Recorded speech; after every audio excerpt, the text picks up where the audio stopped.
माऊलीच्या पायामध्ये आता सगळं तोच आहे ना करणारा, करता करिता तोच आहे. तुझ्या पायामध्ये काटा घुसला.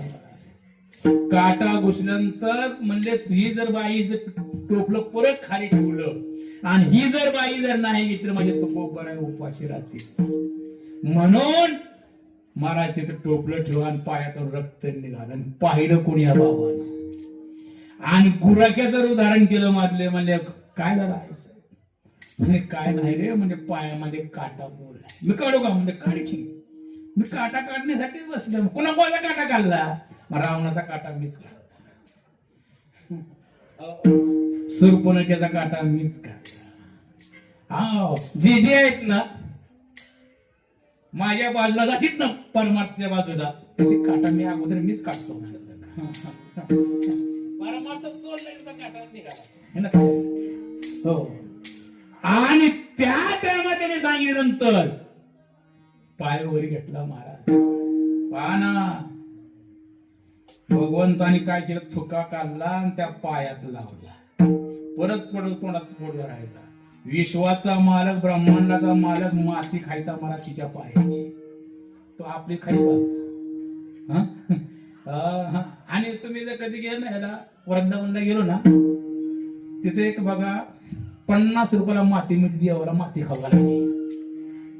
कारण का वृंदावनला तुम्ही जा, खरेदी जा, लक्षात ठेवा. वृंदावन मथुरेला जा, कारण का बघण्यासारखं आहे.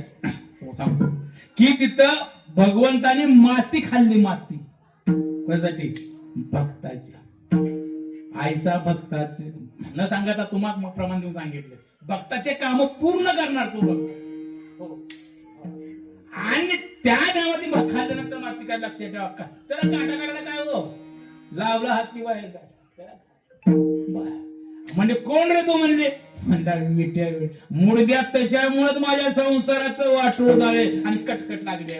दळीता कांडिता कटकट, कारण का कटकट लागली याच्यामुळे लागली म्हणले हो, तुझ्यामुळे वाटोळ झालं माझं म्हणजे ओट इथलं म्हणले. काय विश्वाचं माझ्या गेले आणि तुकोबराने ना जेवण दिलं.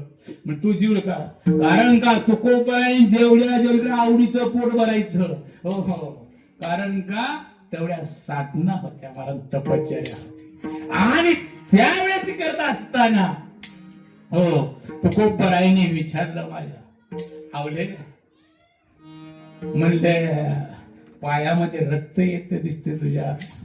म्हणले हो काटा मुलं. कोण काढला, मिठेवर. अगं रात ना दिवस विना घेऊन म्हणजे विठ्ठल विठ्ठल करतो, तो स्वप्नात येईना माझ्या. हा म्हणजे डोंगर चिंतन करतो आणि तुला येऊन माझ्या अगोदर देव भेट देतो. कशामुळं, हे वैराग्य पाहिजे मला. जोपर्यंत वैराग्य प्राप्त होत नाही, जोपर्यंत साधना प्राप्त होत नाही, ध्यान धारणा होत नाही, तोपर्यंत देव तुमचं काम करत नाही. लक्षात घ्या. तुम्ही कितीही प्रयत्न करा हो, कितीही प्रयत्न करा हो, साधनेशिवाय नाही. आणि सगळ्यापेक्षा साधनेपेक्षा महत्वाची म्हणजे एकादश. त्या साधनेला फार मोठी किंमत आहे बरं का. एकाच कोण करतोय, एकादशी. एकादशी वा वा वा. किती टाइम फरक हाणता,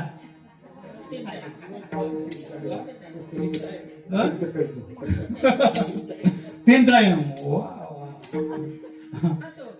3 टाइम फराळ येत्या नाही, फक्त लवंगावर उपास सोडायचा. शास्त्राने काय सांगितलंय, फक्त लवंग. ये टीव्ही 2 टी नाही सांगितले शास्त्राने हो. एका लवंगावर तुम्हाला उपास सोडायचा आहे महाराज. तेव्हा ती फळप्राप्ती होती हो साधनेची, तप ती पूर्ण होतं. लक्षात ठेवा, सगळ्या तपापेक्षा एकादशीचं तप सर्वश्रेष्ठ शास्त्रामध्ये मानलेलं आहे. आणि ती तप करत जा. जर कोणी करत नसेल ना, ते करत जा. विठाला विठाला विठाला विठाला विठाला विठाला. आणि ती साधना नाही केल्यानंतर त्या टायमाला महाराज विषय भरपूर सांगायला वेळेचा अभावामुळे आपल्याला विषय लवकर ओळखायचा. आणि त्या टायमाला महाराज हो रामेश्वर शास्त्री होते. 4 वेळेस शास्त्री